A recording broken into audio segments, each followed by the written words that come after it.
ጀማሪ ከሆናችሁ ይህን ቪዲዮ እስከ መጨረሻ ካያችሁ ከዚህ በኋላ ኤዲት ለማድረግ ሰውን አትጠይቁ ማለት ነው። ዛሬ ቪዲዮ ኤዲቲንግ ሙሉ በሙሉ ላሳያችሁ ነው። በቀላል መንገድ በስልክ ብቻ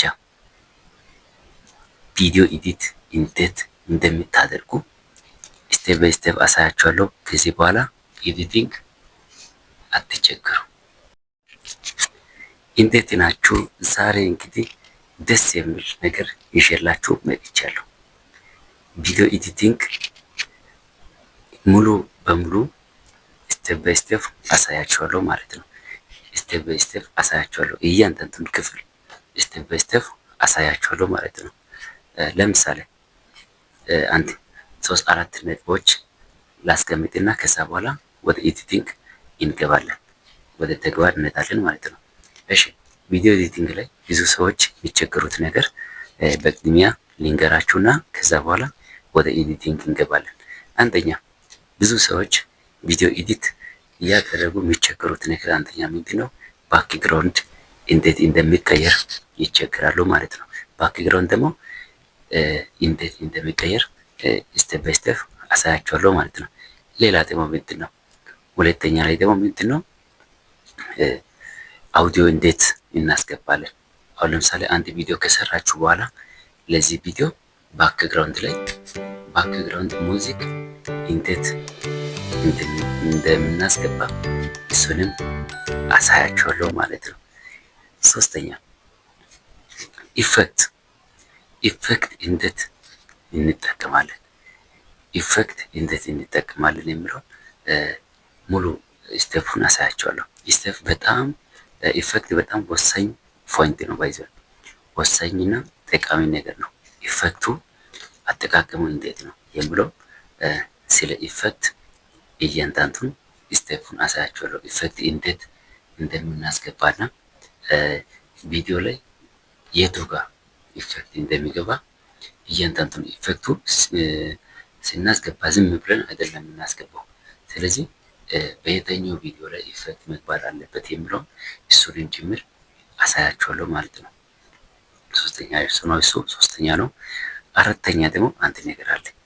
ብዙ ሰዎች ለመጠቀም የሚፈልጉት ነገር ነው፣ ግን ይቸገራሉ ለማስገባትና ለመጠቀም የሚቸገሩት ነገር አለ። እሱ ደግሞ ምንድነው? ትራንዛክሽን ነው። ትራንዛክሽኑ በጣም ወሳኝ ነው። ለዩቲዩብም ይሁን ለቲክቶክ ለየትኛውም ቪዲዮ ትራንዛክሽን ያስፈልጋል። ትራንዛክሽን ወሳኝ ነገር ነው። ትራንዛክሽን የቱ ጋር እንደሚገባና ባይዘይ ትራንዛክሽን ዝም ብለን በፈለግነው ቦታ ዝም ብለን የምናስገባው ነገር አይደለም። ትራንዛክሽን ራሱ የቻለ የተመረጠ ቦታ አለ። ለትራንዛክሽን የሚያስፈልግ ቦታ አለና እሱ ለይተን ነው የምናስገባው። ትራንዛክሽን በየቦታ ዝም ብለን አናስገባም። ስለዚህ ትራንዛክሽን የቱ ጋር እንደሚገባና እንዴት ማስገባት እንዳለብን ውበት ሰጥተን እንዴት ማስገባት እንዳለብን እሱ ደግሞ እናያለን ማለት ነው። አምስተኛ ላይ ደግሞ አንድ ነገር አለ። ትራንዛክሽን ላይ እንዴት ሳውንድ እናስገባለን። ትራንዛክሽን ለምሳሌ አንድ ትራንዛክሽን ካስገባን በኋላ ከትራንዛክሽኑ ጋር የሚሄድ ተመሳሳይ ኢፌክት ወይ ተመሳሳይ ድምጽ እንዴት ለኢፌክት የሚሆን ድምጽ እንዴት ማስገባት እንችላለን። ለምሳሌ እንደ ኤግዛምፕል ከወሰደን የኒፋስ ትራንዛክሽን ለምሳሌ እያለ የሚያልፍ ከሆነ ለምሳሌ ትራንዛክሽን እንደዚህ የሚያልፍ ከሆነ ድምፁ ለምሳሌ እያለ እንደዚህ አይነት ትራንዛክሽኖች የሚመሳሰሉ ትራንዛክሽኖች አሉና ልክ እንደዚህ አይነት ሳውንድ እንዴት ትራንዛክሽን ውስጥ ማስገባት እንችላለን። እዚህ ጋር ሁለት ነገር መለየት አለባችሁ። ባክግራውንድ ሳውንድ እና የኢፌክት ሳውንድ የራሱ የተለያየ ነው፣ ይለያያሉ ማለት ነው። ትራንዛክሽን ሳውንድ ትራንዛክሽን ባለበት ቦታ ብቻ ነው የሚገባው። ትራንዛክሽን ባለበት ቦታ ይገባል። ያ ደግሞ ኖርማል ሳውንዱ ባክግራውንድ ሳውንድ ነው የሚባለው። ስለዚህ እሱ አምስተኛ ነው ማለት ነው። እሱንም ስቴፕ ባይ ስቴፕ አሳያችኋለሁ። እነኚህ ነገሮች ካደረጋችሁ ቪዲዮ ኤዲቲንግ ምንም ከዚህ በኋላ አትቸገሩም ማለት ነው። ስድስተኛው ደግሞ ልንገራችሁ ስድስተኛ ልንገራችሁ። አሁን ለምሳሌ አንድ ቪዲዮ ከወሰዳችሁ በኋላ ኤዲት ለማድረግ ይወስዳላችሁ። ኤዲት ለማድረግ አፕሊኬሽን ውስጥ ካስገባችሁ በኋላ እናንተ የማትፈልጉት ፓርት ቆርጣችሁ የምታወጡበት መንገዱን ጭምር አሳያችኋለሁ ማለት ነው። ካስገባን በኋላ ለእኛ የማያስፈልግ ነገር ካለ ካት አድርገን እናወጣለን ማለት ነው። ስለዚህ ካት ደግሞ እንዴት እንደሚደረግና እንዴት ካት ማድረግ እንዳለብን እሱንም አሳያችኋለሁ ማለት ነው። ሰባተኛ ላይ ደግሞ ድምፅና ለምሳሌ ይሄ ማይክ ተጠቅሜ በዚህ ስልክ አሁን ለምሳሌ በሌላ ስልክ እዚህ ጋር ድምፅ ሪካርድ ካደረኩኝ ከዚህኛው ከካሜራው ድምፅ ጋር እንዴት ማገናኘት ይችላለሁ የሚለው ይሄ ደግሞ ለብዙ ኤዲተሮች ጥያቄ የሚሆን ነገር ነው። ድምፅ በሌላ ስልክ ሪካርድ ተደርጎ ከካሜራ ድምፅ ጋር እንዴት አንድ ላይ ማገናኘት እንችላለን የሚለውን በግልጽ አሳያችኋለሁ ማለት ነው።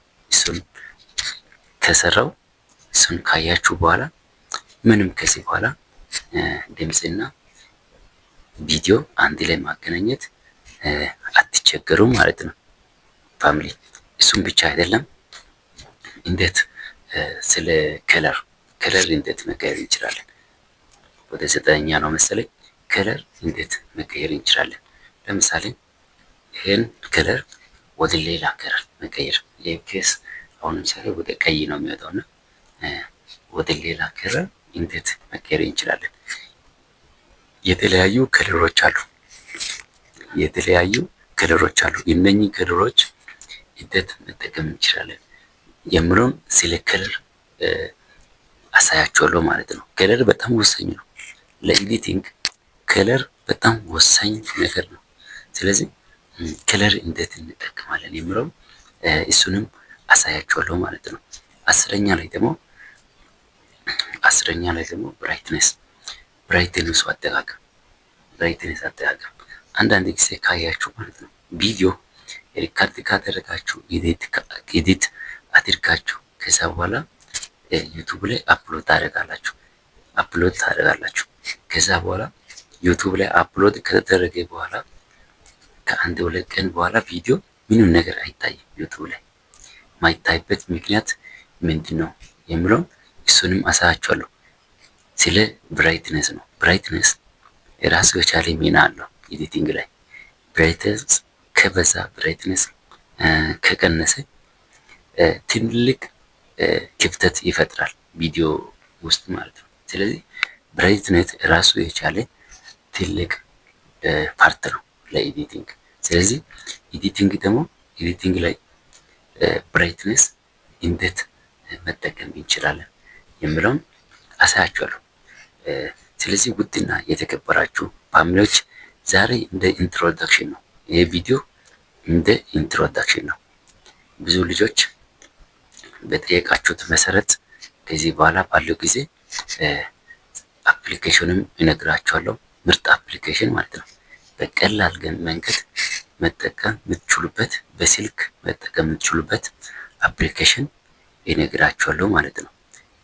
ይህን ቪዲዮ በደንብ ካያችሁና ከሰማችሁ ስቴፕ ባይ ስቴፕ እኔ ያሳየሁትን ካደረጋችሁና ፕራክቲስ ካደረጋችሁ ቅርብ ጊዜ ውስጥ ውጤታማ እንደምትሆኑና ፕሮፌሽናል ኤዲተር የምትሆኑ እርግጠኛ ነኝ። ውድና የተከበራችሁ የአሹ ሚዲያ ተከታዮች ቪዲዮ ላይክ፣ ሼር፣ ኮሜንት እያደረጋችሁ አበረታቱልኝ። ይመቻችሁ። ይሄ እንደ ኢንትሮዳክሽን ነው። ቀጣይ ቪዲዮ ላይ ስቴፕ ባይ ስቴፕ አሁን በነገርኩት መሰረት ስቴፕ ባይ ስቴፕ ቪዲዮ ይዤላችሁ እመጣለሁ። ላይክ፣ ሰብስክራይብ እያደረጋችሁ ደወል ምልክቷን ንኩ። ቪዲዮ እናንተ ጋር ቶሎ እንዲደርስ። ይመቻችሁ።